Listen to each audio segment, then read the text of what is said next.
Hey guys, welcome to Appalachia's Homestead. Pater with you today. Going to refilm an intro for the video that we have with Mr. Jim Buckenmyer.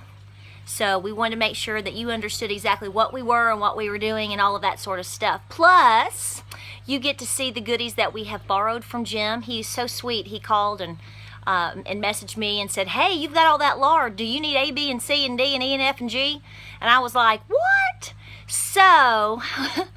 what we're going to do is show you these items, and we're going to talk about a gentleman that you need to know about, Jim Buckenmyer. If you came to the Great Appalachian Homesteading Conference this past April in Crossville, you met Jim, okay? A wonderful pre-18th century camp. I mean, cooking on cast iron, herbs. He was cooking a buffalo roast. He is a frontier historian. He's one of the best in the state of Tennessee, I would say. In fact, I would argue probably one of the best in the country. The guy has got a really, really sharp edge when it comes to history and a lot of things that are related to that. And by the way, if you're hearing a tractor, yes, you're not crazy. My hay's being cut out here. So, but I wanted to refilm this so you knew exactly what was going on. Jim is going to be coming also to the 2017 Great Appalachian Homesteading Conference, and we're going to be branching out some of his classes. He teaches a lot of workshops, okay? Herbs, he's very good with herbs. Let me tell you something. If you're ever out in a situation where you're truly, truly sustaining from the land, you're going to want Jim with you, okay? For multiple reasons. It's an endless sea of education, history, know-how. I mean, just it's like you're going back 200 years and you're with a gentleman that can absolutely show you and tell you the sign of the times and how to survive and what to do. And personally, I think that's where skill sets need to go back to as much as possible. So, but that's another video for another day. I'm going to show you what he has this on loan, and then we will get started with the video. What you will see is him leading us around on a mini tour of Marble Springs. If you're not familiar with Marble Springs, it is the farmstead and home site of John Sevier. He was the first governor of the state of Tennessee. A lot of history there, folks. Okay, you're talking about the wild, wild frontier during that time. Okay, so a lot of things went on there, a lot of history. Read about that. If you are from Tennessee, you know exactly who we're talking about. And Jim can certainly tell you, that's just one thing he can tell you a whole lot about. So we enjoyed spending the day with him. And let me show you what we've got here. This is some really cool stuff. We're excited. All right, guys, these are the two things that we have on loan. This is quite a compliment, guys. Things like this, antiques like this, most people, A, don't use day to day, and number two, they certainly don't loan them out to people. So this was a huge deal for us. This is your enterprise grinder. So this is what we're going to be using to grind the lard. And Jim talked all about the lard. We went through a whole lard session yesterday. It was fantastic. He was talking about cutting it into cubes versus grinding it. It does break down really well this way, but your cracklings may not be as big.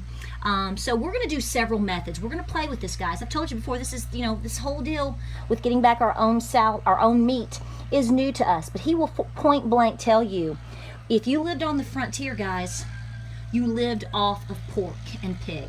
And he will tell you in the video, if you continue to watch it to the end, which I desperately say you need to, it's too good, he will tell you that you need to consider the fact that these people tried to grow 2.5 acres of food per person because they were sustaining off of their items, their food, their abilities. There's no backup, okay? So pay attention to what Jim tells you in terms of not only history and things like that, but self-sustainability, because he knows, okay? So he told us all about this right here. This is your enterprise grinder, it attaches to the table and we will grind it through. And I told you about the cracklings, and it was, again, circa 1884, right there, dated 1884.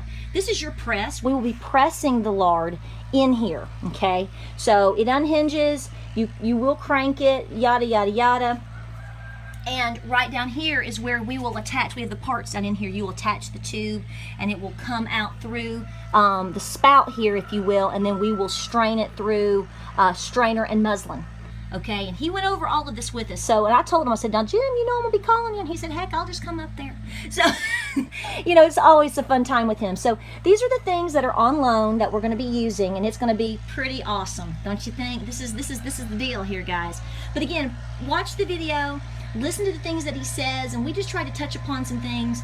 But I'm telling you, self-sustainability, the man knows all about it. He's one of the best consultants in the country on this subject. Let's take it to Jim now. So we're going to walk around. Sure, sure. And he's going to show us the sights and sounds here at Marble Springs. Okay. As Patar said, this is the home of Governor John Sevier. We're standing right now in front of the Loom House because this was an active farmstead. Among the many other things John Sevier was, he was a farmer, as all people were on the frontier. And one of the main things that they learned right off is you can't sell products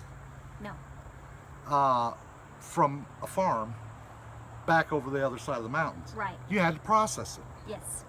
So you grow flax, like over in the garden over here, or they did not have cotton at that time. However, bringing cotton to Tennessee, John Sevier was the man who paid for the cotton patent, the patent to the cotton gin for the use of all the people of Tennessee. Just one of the many things he did for the state. But you would take flax or hemp and you would spin it, weave it, take it through the whole process. One day I'm going to be doing out here a complete workshop taking from planting the seed to sewing the shirt, all the way through the process of flax. Now I have a question. You yes. were mentioning the hemp. I don't think a lot of, and this is new to me fairly, or I don't know a whole lot about it. In order to make a product with, say, hemp, Yes. you had to grow an enormous amount of it. You like did. if you were going to make a shirt, Right. it took what, like an acre? I mean, it was an enormous product to manufacture. What I have figured out by for the economic process is for them to take 40 wagons of hemp or flax would equal 1 yard of cloth. Okay. So yes, it's an enormous amount. That's why you had to break it all down. Gotcha. And they actually used cloth, the linen especially, as their one of their monetary units. They also used some good shine, and he was famous for his peach brandy. I gotcha. And so yeah, we had an orchard down it was down off here to the left where he grew peaches for his peach brandy. Okay. But Sevier was our first governor, but he was also, John Sevier was the frontier. According to Turner, the school of thought that was most prevalent in history, frontiers are what makes the country. And at that time, John Sevier was the frontier. He was on par level with George Washington, Thomas Jefferson, Benjamin Franklin, and as or more important to the growth of this country than even they were. So this is a little gem right here in Knoxville that is so important to understanding the history of our country, not just the local history. Gotcha. All right, we're going to move on to the next place. Right. More stuff. We are now in front of the main house. This is the location and the actual house that John Sevier lived in. Now, if you think of someone like that, you think of Mount Vernon, you think of Thomas Jefferson's homes. They all were very, Monticello, they were all very grand structures and everything. Sevier was a man of the frontier. This was his home. He lived here with his wife Kate, his second wife, and about 12 of his children lived on the farmstead here with him. 12 of his 18 children. It's not very impressive.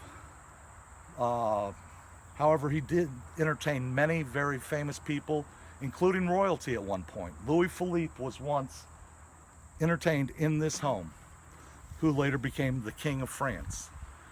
John Sevier had this built on property that he purchased from the widow of one of the men who ran one of his stations, which were a series of forts across the frontier. Well, they kept this for him, so he decided he would buy their farm from them to help them out. The main road from Kingsport to Knoxville led right from this peninsula, came up there where you see the exposed rocks, came up this here, and it's right where we're standing. It was right on the road, the main house. Now this is the original site of the structure. It has never burnt and it has never been torn down. Right next to it you see the kitchen, separated by a dog trot. Dog trot's important because the whole purpose of a dog trot is a fire break. We know from archaeological studies underneath these two structures that the kitchen has burned twice, whereas the main house never has. Also in 1927, a tornado came through here, destroyed the kitchen, and left the main house intact, did not even break the window. This house was occupied until 1962 as a residence. Okay, we'll move on down to our next structure that's right down here. Okay, here we're in front of what we are representing here as a smokehouse. This is not original to the site.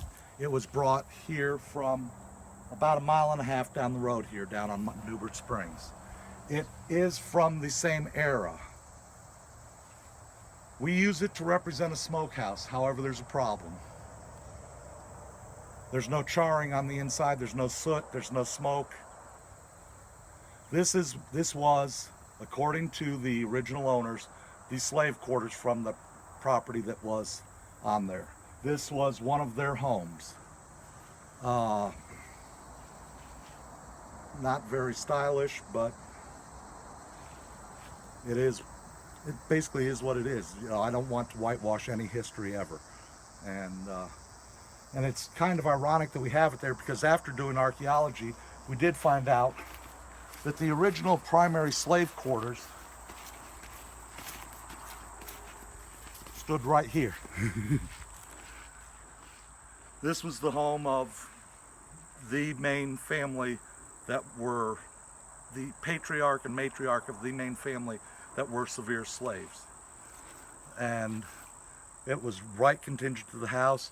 She worked in the kitchen right here, and he was a elected county official. He was a paid elected county official. He was allowed more freedom than most men are even today. Yes, it was slavery. Slavery not quite as it's represented in the history books. But this was their slave quarters here, and it would have been about this size. Howdy again. We're down at the spring house. The spring house was their rendition of the refrigerator. Anything that you wanted to keep cool was kept in the spring water. The spring waters here are about a constant 61 degrees. Not quite cold enough to keep your milk and everything nowadays, but it really helped at that time. It enabled them to keep things much longer. And if their milk went a little bit to kefir, so much the better. But it locks the heavy logs. The reason they are so much bigger than most places, the heavy logs insulated the inside, and it drops down the temperature inside the spring house to about 60 degrees. On these 85, 90 degree days, that sure would be a big blessing. In the winter, it keeps things from freezing. One other thing that a lot of people don't think of that the springs were important for is one of their main source of winter greens was the watercress. Watercress was extremely important dietary because it's one of the greens that they could get year round. And they would keep it trimmed back so that keep it from bolting so that it didn't get too hot or bitter. And it was actually farmed as a crop in these springs. You also can see there's your jewelweed and your other wild herbs that grow around in the water. Are those growing naturally, or did you These place are growing those? naturally. Okay, I didn't know if that was something that you all had placed, Well, or... yes and no. I have supplemented just because I like to keep. Unfortunately, man has done a lot of damage to a lot of our historic areas and everything. These would have been a natural part here. A few have come and gone on their own, but the creek has even been channelized by well-meaning people instead of letting it go in its natural course. Right. Sevier was smart enough to know not to do that, but some of the people who were taking care of the place were not. Gotcha. And gotcha. So basically, you're just trying to keep it as authentic during right. as the time. Well, they're I beautiful. am working hard to get this site established as a National Historic Landscape. So I'm trying to bring all the herbs, trees, and everything else back to as it would have been in the day. Complete the day authenticity. Sevier was here. Yes. We are a Class 1 Arboretum now, so we've got enough trees. We're working on our Class 2, so if anybody wants to donate any native trees, we'd be glad to take them. And so we're trying to bring it back to what it was. A work in progress, for sure.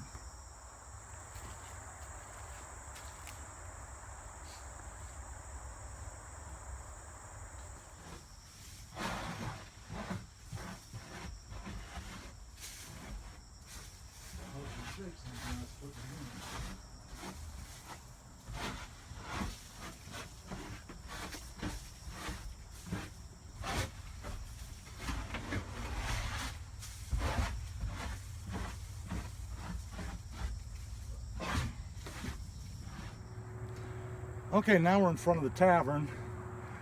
This was actually a house moved here from many miles down I-40 here. It is very representative, though, of life on the frontier. Each farmstead was its own little village, and each village would have a tavern. The tavern was the center of every village. It's where all happenings occurred. The militia would meet here, all elections were held here, your taxes were collected here, all your news was distributed through here. If you were illiterate and could not write, you could find someone here who, for a drink, would write you a letter or read you a letter. Mail was delivered here. Sometimes church was even held here.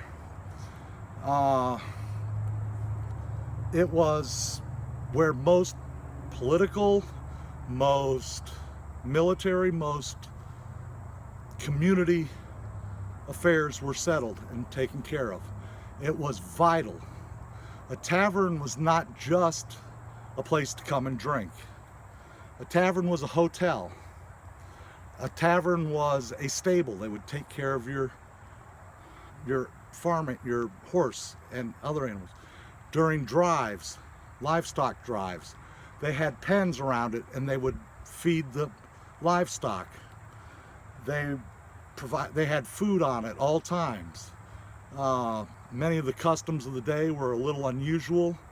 2 or 3 people would share a glass, 2 people would share a plate, and yet after smoking the tavern pipe, it was often customary to break off the tip because you didn't want your lips to touch where someone else's had on the pipe. So they did have a few unusual customs of the time. But they would share a glass. Yes, they would share a glass, they would share a trencher, which was their form of plate. But there was always a fire going and always something on the fire to eat. It may be the peas porridge hot that you've heard of, where as you take a little bit out, you throw a little bit more in, and some of the food in there may be as much as 2 months old, because it never reaches the bottom, and it's just a continuously resupply of their main course, which was a stew made out of whatever they threw in at the time. And so this was a wonderful place. There's a lot of myths about the tavern. Women were as welcome, if not more so, than men were. They did have something equivalent to a ladies' night, whereas ladies did not have to pay as much. If they stayed upstairs, then one woman could kick all of the men out of the upstairs. But if a man wanted a bed, he had to share it with whoever else was wanting a bed that night too. They would fit up to 3 in a bed. You rented a place by the space, not by the whole bed itself.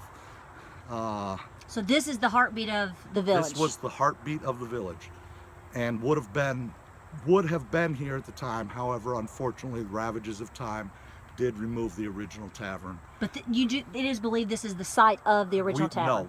No. We are unaware of the original site. It probably would have been spread out more. As I was telling Patara earlier, the gardens probably would have been from here, spreading on out this way. Right, very expansive. Very expansive. If for a smaller family, you can figure at least 2.5 acres per person if you're going to live just off your garden. Gotcha. And it's hard to imagine that when we try to grow something in our backyard gardens and we think, hey, we're going to be survivalists, we're going to survive. I'm sorry, that's not enough. It's nowhere near enough. 2.5 acres per person for the average size family, which was a little bigger at that time. So let's figure a family of 10 would have been 30 acres. Would have been their family garden. Beyond that, he would have had stables around here close because he loved his racehorses. So a time in which most people today, as we say, we're truly disconnected from understanding what it took to survive the times. Survive the times. Yes, ma'am. yes. Yes. And also, you need to work on your makeup a little bit in order to survive the times. As we were talking down at the spring house, these people grew up, they had to eat their meat till it was runny. They were not born into sterile conditions. They did not have hand sanitizer. If they dropped a piece of food on the ground, that was too precious to just throw it away. Water was not as clean. So you lived basically on what we would now consider contaminated food. They thrived on contaminated food. Now, John Sevier, granted he died a little young, or according to his opinion, at 72 years old, well on a surveying trip, but lifespans were a little shorter, but they still survived much longer than we would in their place. Guys, thank you so much for coming along with us here at Marble Springs. Jim, we can't ever thank you enough. Oh, I'm happy to. A walking, living museum right here. I mean, this could be like a 45-minute video, just you talking. Because every time you talk with Jim, you hear something you didn't hear before. Just so much history just right there. And we thank you for that. Well, I appreciate it. That's the heartbeat of everything, guys. If you like this video, like and subscribe. Check us out on Facebook, Instagram, and Pinterest. We're going to be bringing you more information about your workshops. You need to let me know. We're going to let them know. Because you all loved him at the conference. And that's coming up again this coming May in 2017. So like and subscribe. We'll check us out on all these other places, and we'll talk to you soon. Thank you. Thank you. Thank you.